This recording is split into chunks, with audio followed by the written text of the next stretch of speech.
Bonjour à tous, Pascal de la chaîne Juristique. Que se passe-t-il avec l'extrême droite aux États-Unis? L'extrême droite serait-elle plus dangereuse que les islamistes? C'est ce qu'affirme le journal Libération dans un article du 13 septembre 2025. Et le 16 septembre, c'est Charlie Kirk qui tombait assassiné par un militant d'extrême gauche. Alors, comme d'habitude, cette vidéo a pour pendant un article sur le site juristique.org et dont le lien se trouve dans la description de la vidéo avec l'ensemble des sources utilisées pour cette vidéo. Alors, regardons maintenant ce que nous dit l'article du 13 septembre 2025 de Libération. Alors, ils nous disent que 93% des meurtres extrémistes sont d'extrême droite. Donc, c'est une période qui va de 2005 à 2024. Donc, il y aurait 347 meurtriers d'extrême droite ici, qui sont suivis par 15 meurtriers islamistes et viennent en bon dernier les meurtriers d'extrême gauche. Alors, la majorité des meurtriers d'extrême droite seraient des suprémacistes blancs et il y aurait également aussi des individus souverains et des complotistes. Alors, quelles sont les sources de Libération? C'est l'organisation Anti-Defamation League, dit l'ADL. Alors, regardons maintenant ce que c'est que l'ADL. L'ADL, ce n'est pas une organisation gouvernementale. C'est une organisation qui a pour objectif de défendre un lobby, et là, en l'occurrence, c'est le lobby juif, et c'est également aussi un soutien inconditionnel à la politique d'Israël. Alors, c'est une organisation qui a des méthodes qui sont assez controversées. Elle a été virée en juin 2024 de Wikipédia, car elle était considérée comme une source non fiable, en l'occurrence sur le conflit israélo-palestinien. Alors, les sources, c'est Wikipédia. Alors, quelle méthode utilise l'ADL pour faire des statistiques sur les mouvements extrémistes?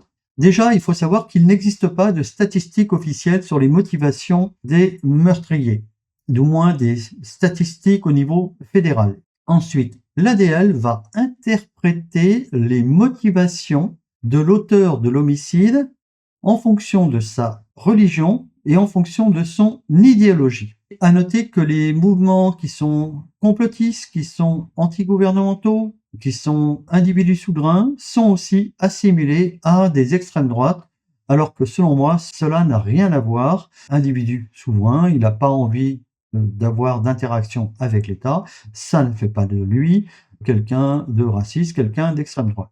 Alors, un petit exemple pour comprendre, imaginons que nous avons un musulman aux États-Unis qui a commis un meurtre de droit commun. Il a tué sa voisine parce qu'elle l'a regardé mal.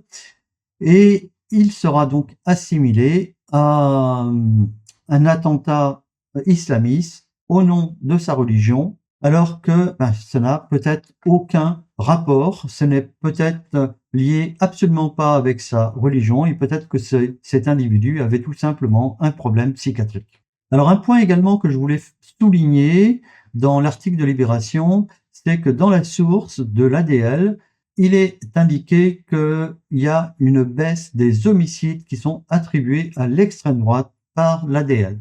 Et Libération a totalement oublié d'en mentionner, puisque nous passons de 2015 à 2024, de 71 à 13. Dézoomons un peu cette histoire de 93% de meurtres attribués à l'extrême droite aux États-Unis.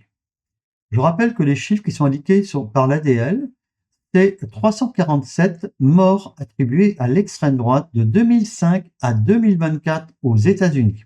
Le nombre d'homicides pour la même période aux États-Unis, c'est 339 395, soit une moyenne d'environ 17 000 par an.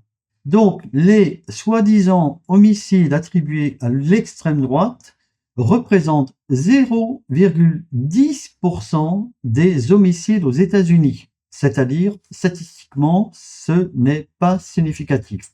Maintenant, une petite carte qui représente les homicides par pays. On voit que les États-Unis sont en bonne position, mais c'est pas les pires. Le plus d'homicides chez son voisin au Mexique. On retrouve beaucoup d'homicides en Amérique du Sud ainsi qu'en Afrique. Maintenant, la tendance des homicides aux États-Unis, pour moi, elle est relativement stable et s'établit environ à 17 000 morts par an, avec une petite poussée en 2021, mais ça retombe à peu près au même niveau, aux alentours donc de 16 000 homicides par an. Alors, quelles sont les causes des homicides aux USA? Alors, première raison qui pourrait être invoquée, les Afro-Américains. Il y a 8 fois plus d'homicides réalisés par des Afro-Américains aux USA que par des Blancs. C'est les statistiques du FBI. Donc ça pourrait être la drogue qui est en constante augmentation aux USA.